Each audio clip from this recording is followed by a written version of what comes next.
Okay, guys, so I'm gonna do this while I do makeup. You wanna know why? I hate doing anything by myself. I think I hate doing makeup by myself. But then I like to be alone a lot, so I don't know what I'm talking about. But like studying in college, I don't know about you guys, but I totally went to a coffee shop with friends, and that's how I studied for college. I was just telling my daughter because she was like trying to blast music when we did some homeschool today. Okay, so I'm gonna do a couple more steps, and while I do that, I want to tell you guys about this vision I had for a children's home. And if you know me, you know that I am the type that talks to God about everything. I am a prayer type, and I'm also the type that listens and hears things. And do I think I'm a prophet? I think maybe we all are. I think he wants to talk to all of us about things that are important so that we can have healing. I think they call it sozo, like we could just walk a little bit more healed, whatever. So there's my preaching moment. And in that, I had asked God, hey God, what do I do with extra money? Because part of moving up in Mary Kay is you make money, right? And I have been a little bit afraid of success. And in that fear of success, I've limited myself. And I've grown and made more money in times of need, not because I wanted to make more money, although I would love to make more money too. So I just was like, hey God, so like when we make more money, what do I do with it? Like if I have, for example, $1,000 a month for retirement, which by the way, it's about $2 million that you need if you want to retire at 65, and live 30 more years. If you do like $3,000 a month in bills, maybe your house is paid off and then you've got $3,000 a month for medical or something like that. It was like $2 million. So I was like, okay, if I put $1,000 a month and start investing, and I put some towards my kids' college, I'm retired, what do I do with the extra money? And so then I go to church, and my children happen to not be with me at church. And then that's my favorite step I do is this, just one color in the crease. I'm gonna do one more color over the eyeliner because evidently over 40, you're not supposed to have harsh makeup. So I'm taking the black away. Something's there. Taking the black away, and I'm gonna do an accent shade with the same color. So just like a little darker color. I have these palettes, by the way. Mary Kay took away some like of the hardcore colors, like purple and some other colors. So now I think they're gonna come out with palettes more with the fun colors. So I have a couple if you guys need them. They're 40. So, okay, back to my story. I'm at church, and some kids are not with me that are, my kids are not with me. They're with their dad. If you don't know, divorced. There's some things there. Anyways, and then some kids from the neighborhood come to church with me sometimes, and they don't happen to be with me. And I'm just like feeling for kids. And honestly, there's some kids around me that are not in good situations physically, safe for their physical safety, or emotional issues going on.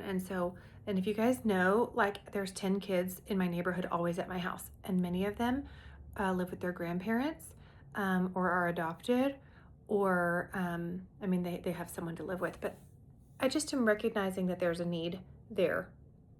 So I'm at church and the song is playing, break my heart for what breaks yours, everything I am for your kingdom's cause. It's Easter and I don't have my kids with me, and I'm like, just kids. And I'm like, what breaks your heart, God? And I feel like he's like, kids. And so I don't have it to show you, but I'm gonna show you around my house. I have this vision, and if you guys know me, I am like a dream book vision, and I'm pretty much I will attack and eat up the vision alive kind of girl. So here's a vision I have. It's kind of cut off, these things fall off my wall, but I have a vision of basically a mansion.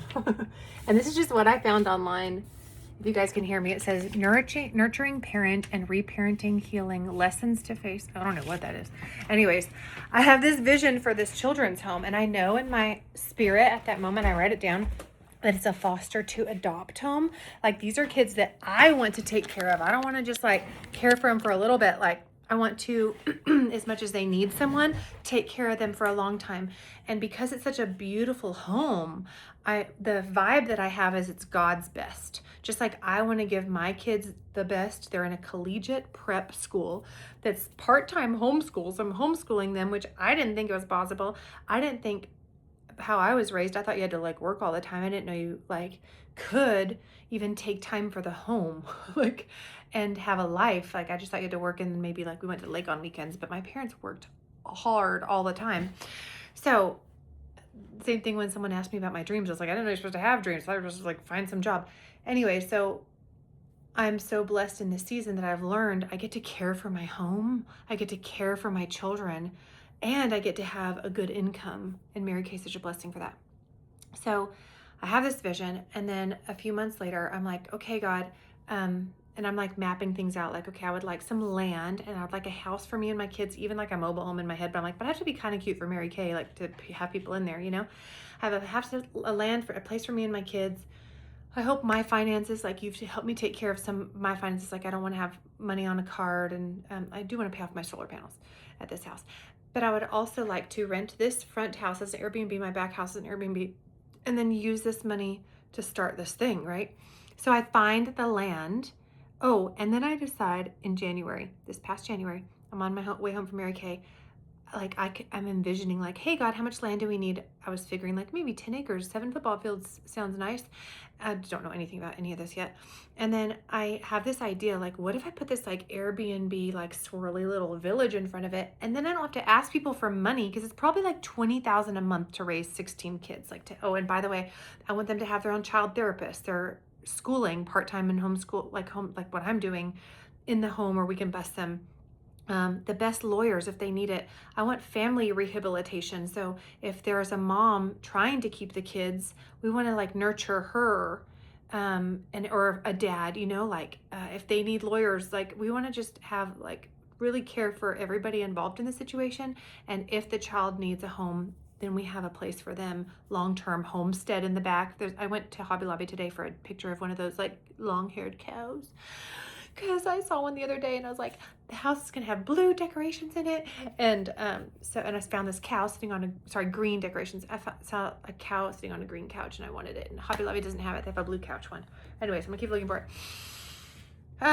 Then I see this Airbnb kind of like village. I'm like, perfect, like 20,000 a month could, like if I had like 10, 20 of these things, the profit from it after I pay off some business loan or whatever can go towards this home and all the things that we want to provide there. It's just, I just know it's expensive to have a cook. Like I'm not doing it all.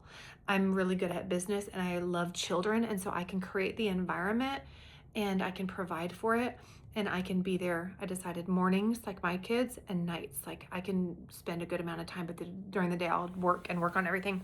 And Mary Kay, I can envision a little Mary Kay car in front of this property that I found.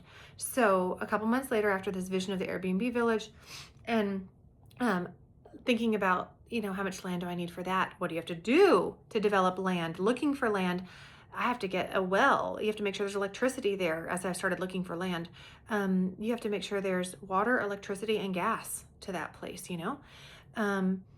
Some land, if it's too far from the city, it's 30,000 to get the electricity over there. Or anyway, so I find some land at the end of May. So all this is very recent. Here's the last updates, and then I can keep you posted after this. On the land, I need a little bit of lips. Let's see if I got something. Here's another plug. Oh my